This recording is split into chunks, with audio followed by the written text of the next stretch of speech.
Assalamualaikum warahmatullahi wabarakatuh. Salam sejahtera untuk kita semua. Salam Om Swastiastu, Namo Buddhaya, salam kebajikan. Sebelumnya, saya ucapkan terima kasih kepada Bapak Ade selaku dosen pengampu mata kuliah kewarganegaraan yang telah memberikan kesempatan kepada saya untuk sedikit menceritakan mengenai korupsi EKTP yang dilakukan oleh Setia Novanto. Sebelumnya, perkenalkan, saya Ilan Andi Sasongko, NIM 23010303048.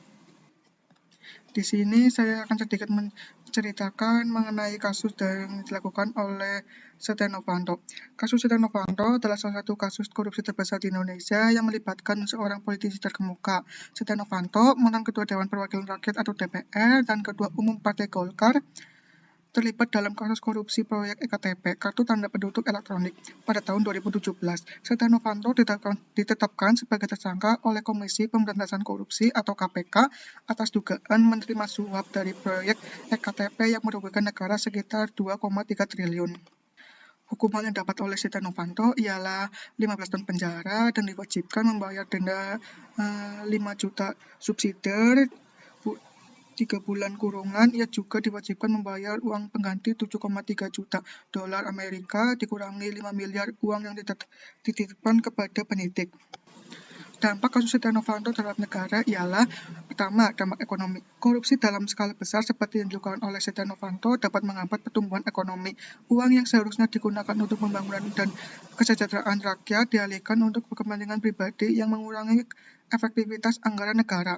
Kedua, perbaikan sistem hukum. Kasus ini menyoroti kelemahan dalam kasus sistem hukum dan peradilan di Indonesia. Banyak pihak mendesak untuk reformasi hukum yang telah mendalam dan perbaikan sistem pengawasan serta penegakan hukum yang telah ditegaskan.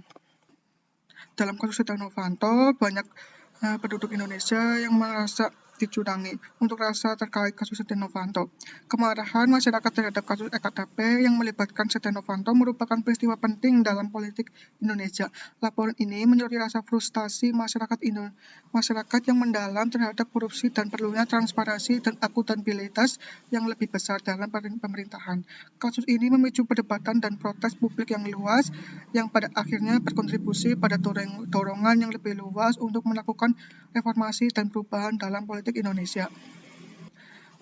Pendapat saya mengenai kasus Setia Novanto ialah mengenai kasus korupsi EKTP adalah bahwa ini mencerminkan masalah korupsi yang masih marak di Indonesia, terutama di kalangan pejabat tinggi. Skandal ini menunjukkan bagaimana sistem pengawasan dan transparansi dalam proyek pemerintah masih perlu diperkuat. Selain itu, kasus ini juga menyoroti pentingnya menegakkan hukum yang tegas dan tanpa pandang bulu untuk memberantas korupsi.